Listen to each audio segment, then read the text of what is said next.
አብዛኞቻችን ስለ ጸጋና ስለ ሰላም የሚያወሩ ጥቅሶችን እጅግ በጣም እንወዳለን። ነገር ግን ህይወታችንን ስለሚያጠራው እሳት ሲወራ ግን ብዙም ደስ አይለንም። በዚህ ቪዲዮ ላይ የሚያስፈሩ ነገር ግን ህይወታችንን የሚያስተካክሉ 4 ጥቅሶችን እነግራችኋለሁ። መጨረሻ ላይ የምነግራችሁ ደግሞ እጅግ በጣም ሲሪየስ ነው። ይህ ቪዲዮ ብዙዎች ጋር እንዲደርስ ላይክ እያደረጋችሁ ጀምሩ። የምለቃቸው ቪዲዮዎች ሁሉ እንዲደርሷችሁ ደግሞ ሰብስክራይብ የሚለውን በተን መጫናችሁን እንዳትረሱ። ወደ ትምህርታችን እንሄዳለን። ሰላም ቅዱሳን ሁሉ መልካም፣ ክብር ለኢየሱስ ይሁን። እኔም ባለቤቴም በኔ ዙሪያ ያሉ ቤተሰቦቼ ሁሉ ሰላም ናቸው። እናንተም ጋር ሁሉ መልካም እንደሆነ አምናለሁ። በዚህ ዘመን እግዚአብሔርን እንዳትፈሩና እንደፈለጋችሁ እንድትኖሩ እግዚአብሔር በእናንተ የኃጢአት ልምምድና በማይሆን መንገዳችሁ ምንም እንደማይመስለውና እንደማያዝን እንድታስቡ የሚያደርጉ እጅግ በጣም ብዙ ትምህርቶች በምድራችን ላይ እየተንቀሳቀሱ ነው። ጭራሽ ንስሐ መግባት የለብህም፣ ምንም አይነት ኃጢአት ብትሰራ ኖርማል ሆነ ነው መቀጠል ያለብህ የሚሉ ከቸርች ወጥተው የራሳቸውን እምነት የመሰረቱ ሰዎች እንኳን እንዳሉ አውቃለሁ። ነገር ግን ለዳኑ ሰዎች እጅግ በጣም ሲሪየስ ማስጠንቀቂያ የሚሰጡ መጽሐፍ ቅዱሳዊ ጥቅሶች እንዳሉ ደግሞ ልንዘነጋ አይገባም። እርግጠኛ ነኝ በዚህ ትምህርት ቢያንስ አንድ ሰው እግዚአብሔርን ወደ መፍራት እንደሚመለስ እርግጠኛ ነኝ። ዛሬ ከአራተኛው ጀምሬ ነው ወደ ታች የምነግራችሁ። አራተኛው ጥቅስ አንደኛ ጴጥሮስ ምዕራፍ 4 ቁጥር 17 ላይ አለ። አብረን እናነባለን። ፍርድ ከእግዚአብሔር ቤት ተነስቶ የሚጀምርበት ጊዜ ደርሷልና አስቀድሞም በእኛ የሚጀምር ከሆነ ለእግዚአብሔር ወንጌል የማይታዘዙ መጨረሻቸው ምን ይሆን? ጻድቁን በጭንቅ የሚድን ከሆነ አመፀኛውና ኃጢአተኛው ወዴት ይታይ ዘንድ አለው? እንደ እግዚአብሔር ፈቃድ መከራን የሚቀበሉ መልካምን እያደረጉ ነፍሳቸውን ለታመነ ፈጣሪ አደራ ይስጡ ይላል። ፍርድ የሚጀምረው ከእግዚአብሔር ቤት ነው፣ ሌላ ቦታ ላይ ወይም ደግሞ በዓለም ላይ እንዳይመስላችሁ። ስለዚህ ፍርድ የሚጀምረው ከእግዚአብሔር ቤት ከሆነ እንዴት ነው መኖር ያለብኝ ካላችሁኝ፣ እዚህ ጋር መጨረሻ ላይ ምን ይላል? መከራን የምትቀበሉ ሰዎች መልካምን እያደረጋችሁ ነፍሳችሁን ለታመነ ፈጣሪ አሳልፋችሁ ስጡ ይላል። ስለዚህ በሚደርስባችሁ መከራ የእግዚአብሔርን ቤት እንድትተውና ከእግዚአብሔር ቤት እንድትወጡ እግዚአብሔርን እንድትክዱ ሊያረጋችሁ የሚችል የሰይጣን እንቅስቃሴ ስላለ ከዚህ ነገር ለማምለጥ መልካምን ነገር አድርጉ። መልካምን እያደረጋችሁ ግን ነፍሳችሁን ለታመነ ፈጣሪ አሳልፋችሁ ስጡ ነው የሚለው። ይሄ ነገር በመከራ ውስጥ እየተፈተናችሁ ያላችሁ፣ ከእግዚአብሔር ቤት ለመውጣት ጫፍ ላይ ደረሳችሁ፣ ሁሉ ነገር የጨላለመባችሁ፣ እግዚአብሔር አያውቀኝም፣ አይወደኝም፣ አይፈልገኝም ብላችሁ ተስፋ ቆርጣችሁ ቸርች መሄድ ብቻ ስላለባችሁ የምትሄዱ ሰዎች ዛሬ ወደ እግዚአብሔር ጉያ እንድትመለሱና መልካምን እያደረጋችሁ ነፍሳችሁን ለእግዚአብሔር አደራ እንድትሰጡ አሳስባችኋለሁ። ያው ብዙ ሰዎች ይደውሉልኛል እንድጸልይላቸውና አንዳንድ ሰው የሚያልፍበትን መከራ ስትሰሙ መቋቋም ያቅታችኋል፣ ራሳችሁን ያማችኋል፣ ውስጣችሁ በጣም ይዝላል፣ ታዝናላችሁ። እንደዚህም የሚኖር ሰው አለ እንዴ ትላላችሁ። እኔማ ምን ደረሰብኝ ምንም አልሆንኩም ብላችሁ እንድታስቡ ይሆናል። ሳልረዳችሁ ቀርቼ አይደለም፣ ወይም ደግሞ እንደ ተራ እንደ ቀላል ነገር እየቆጠርኩባችሁ አይደለም። አንዳንዶቻችሁ ከሚደርስባችሁ መከራ የተነሳ ራሳችሁን ለማጥፋት እንኳን የምትሞክሩ ሰዎች አላችሁ። ይህ ነገር ወደ ጥፋትና እግዚአብሔርን ወደ መካድ እንደሚያደርሳችሁ ልታስቡ ያስፈልጋችኋል። ለምን ካላችሁኝ ወደዚህ ምድር እንድትመጡ ያደረጋችሁ እግዚአብሔር ነው። በእሱ ፍቃድ ነው ወደዚህ ምድር የመጣችሁት። ስለዚህ ወደ እሱ መሄድ ያለባችሁ በእሱ ፍቃድ እንጂ በእናንተ መብት አይደለም።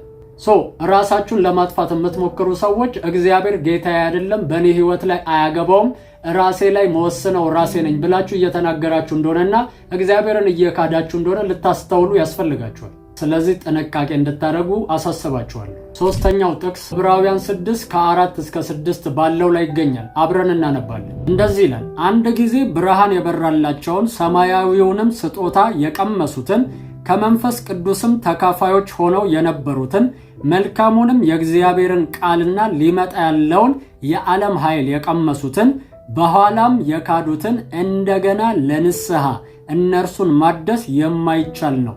ለራሳቸውም የእግዚአብሔርን ልጅ ይሰቅሉታልና ያዋረዱትማልና።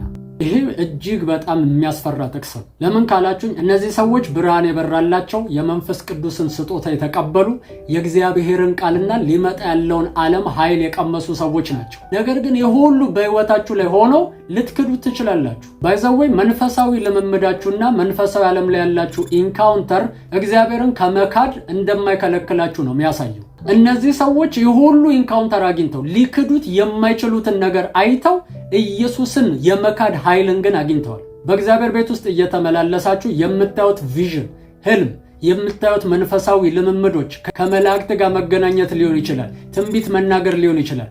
እነዚህ ሁሉ ፕሮቴክት አያደርጓችሁ። እስከ መጨረሻው ማስቀጠል የሚችለው የተቀበላችሁት እምነት እንደሆነ ልታውቁ ያስፈልጋችኋል። ብዙ ሰዎች የማይሆን ህይወት ውስጥ ገብተው ጌታን የካዱ ሰዎች አሉ። እነዚህን ሰዎች መልሶ ወደ ንስሐ ማምጣት አስቸጋሪ ነው። ለምን ካላችሁኝ ገና ወደ ንስሐ ያልገባ እነዚህን ሁሉ ነገሮች ያልተለማመደ ሰውን እንደዚህ አይነት ነገር አለ ብላችሁ የሚመጣውን ዓለም መንፈሳዊውን ዓለም ነግራችሁት እዚህ ዓለም ውስጥ ተስፋ ሰጣችሁት ሊመጣና ሊገባ ይችላል። ነገር ግን እነዚህ ሰዎች ሁሉንም ነገር አይተዋል። ቀምሻለሁ፣ ነክቻለሁ፣ ዳስሻለሁ፣ ሁሉንም ነገር አይቻለሁ የሚሉ ሰዎች ናቸው። አሁንም እኮ በዚህ ዘመን ክርስቲያን ነበርኩ፣ አገልጋይ ነበርኩ፣ እንደዚህ ተነብይ ነበር፣ ልሳን እናገር ነበር፣ የሁሉ ኢንካውንተር ነበረኝ፣ ነገር ግን ሁሉም ውሸት ነው ብለው የሚወጡ ሰዎች እነዛ ሰዎች መቼም የሚመለሱ ሰዎች አይደሉም። እንደውም ምንም የእግዚአብሔርን ኃይል የማያውቁ ዝም ብለው ገብተው ሁሉን ነገር ሳያውቁ ይህንን ነገር ሁሉ ኢንካውንተር ሳያረጉ የወጡና ባክ ያደረጉ ሰዎች የመመለስ እድል አላቸው። እነዚህ ግን በክርስትና ውስጥ የሚገኘውን በረከት ሁሉ ኢንካውንተር ያደረጉ ሰዎች ናቸው። ብሉይ ኪዳን ላይ አይታችሁ ከሆነ ወደ እግዚአብሔር እጅግ በጣም የቀረበው የእግዚአብሔርን ድምፅ የሚሰማውና ኢንካውንተር የነበረው ሙሴ ነበረ። ሌላው ህዝብ ግን እግዚአብሔርን በቅርበት እንኳን የማያውቅ የእግዚአብሔርን ድምፅ ሰምቶ የማያውቅ ህዝብ ነበር። እነዚህ ሰዎች እጅግ በጣም ብዙ ነገር እየበደሉ እግዚአብሔርን እያሳዘኑ እግዚአብሔርን እያስቀየሙ እግዚአብሔር ይቅርታ አድርጎላቸው ነበር። ሙሴ ጋር ግን ስትመጡ አንድ ቀን እግዚአብሔርን አልታዘዝም ብሎ በራሱ መንገድ በሄደበት ሰዓት እግዚአብሔር ወዲያው ነው እንዲሞት ያደረገው። ስለዚህ ወደ እግዚአብሔር በጣም የቀረቡ እግዚአብሔርን እጅግ በጣም ያወቁ ሰዎች ፍርዳቸው ከባድ እንደሆነ ልታውቁ ያስፈልጋቸዋል።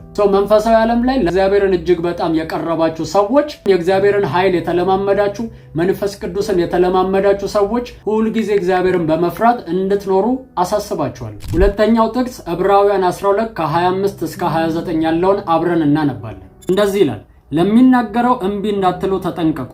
እነዚያ በምድር ላስረዳቸው እምቢ ባሉ ጊዜ ካላመለጡ ከሰማይ ከመጣው ፈቀቅ የምንል እኛስ እንዴት እናመልጣለን? ስለዚህ የማይናወጥን መንግስት ስለምንቀበል በማክበርና በፍርሃት እግዚአብሔርን ደስ እያሰኘን የምናመልክበት ጸጋ እንያዝ።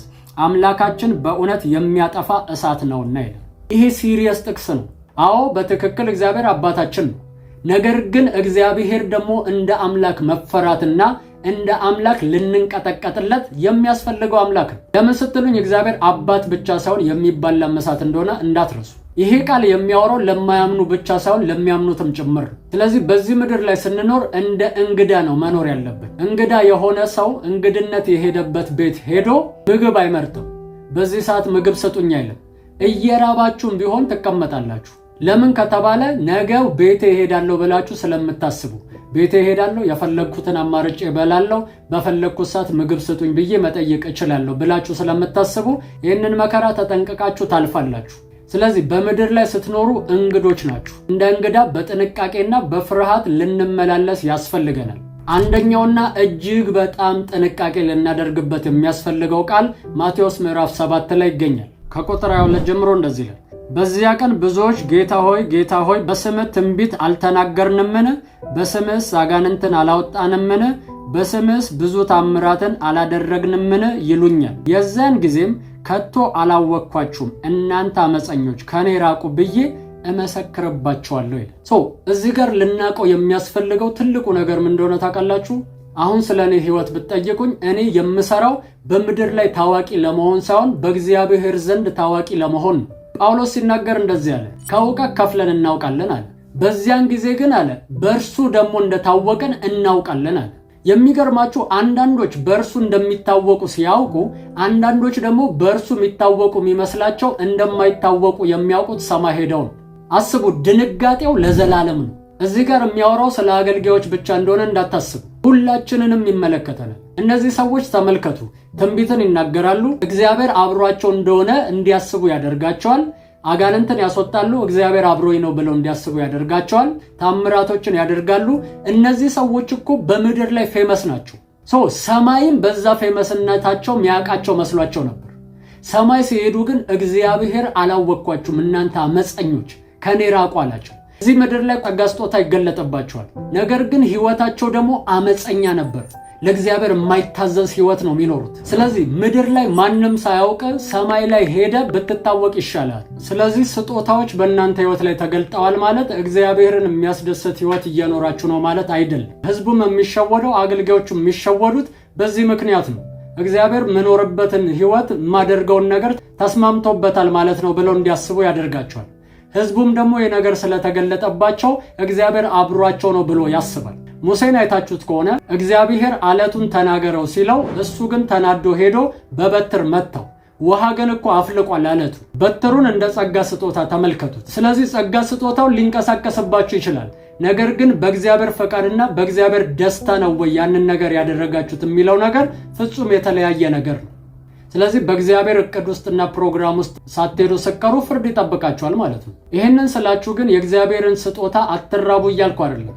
የእግዚአብሔርን ጸጋ ስጦታ እጅግ ከሚራቡና ያንን ነገር ደግሞ በህይወቴ ላይ ከምለማመር ሰው አንዱ ነኝ። ስለዚህ የእግዚአብሔርን የጸጋ ስጦታ እጅግ በጣም መራብ፣ እጅግ በጣም መጠማት፣ ውስጣችሁ ያለው ጸጋ ስጦታ ተገልጦ ለብዙዎች መፍትሄ እንድትሆኑ አሳስባችኋለሁ። ነገር ግን ደግሞ ከዛ ጋር አብራችሁ እግዚአብሔርን የሚታዘዝ ህይወት ነው ወይ እየኖርኩ ያለሁት የሚለውን ነገር ቼክ ማድረግ ይኖርባችኋል። ካልሆነ ልትጠነቀቁ ልትመለሱ ደግሞ ያስፈልጋችኋል። በማይሆን ህይወት ውስጥ ነው ያለሁት፣ ባካርግ ያለው እግዚአብሔርን እየታዘዝኩ አይደለም የምትሉ ሰዎችና ጌታን መቀበል ፈልጋለሁ የምትሉ ሰዎች ይህንን ጸሎት አብራችሁን ከጸለያችሁ በኋላ መጨረሻ ላይ በሚቀመጠው ስልክ ቁጥር ሜሴጅ እንድትልኩልኝ አሳስባችኋለሁ።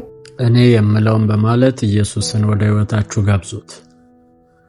እግዚአብሔር አምላክ ሆይ ዛሬ ወደ አንተ ስለጠራኝ አመሰግናለሁ። እግዚአብሔር ሆይ እኔ ኃጢአተኛ ነኝ። ኃጢአቴን ይቅር በለኝ፣ መተላለፌን ደምስስልኝ። ክቡር በሆነው በልጅ በኢየሱስ ክርስቶስ ደም ከኃጢአቴ ሁሉ አንጻኝ።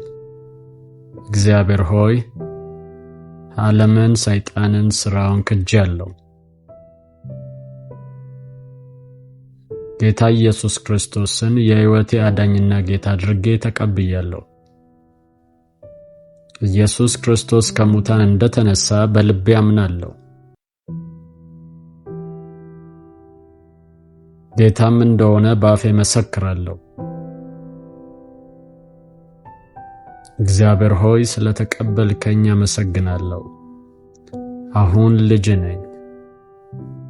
ይህን እድል ስለሰጠኝ አመሰግናለሁ። አሜን፣ አሜን፣ አሜን። አሁን ጌታን እንደ ግል አዳኛችሁ አርጋችሁ የተቀበላችሁ ሰዎች ትምህርት ለመማር በዚህ ስልክ ቁጥር ደውሉልኝ 0920 9996 42። ተባረኩ። ተባርካችኋል፣ ተወዳችኋል ቅዱሳን። ይህ ቪዲዮ ብዙዎች ጋር ደርሶ ብዙዎች እንዲመለሱ ሼር ማድረጋችሁን በፍጹም እንዳትረሱ። እኔ አገልጋይ ፊልሞን ነኝ። ሻሎም።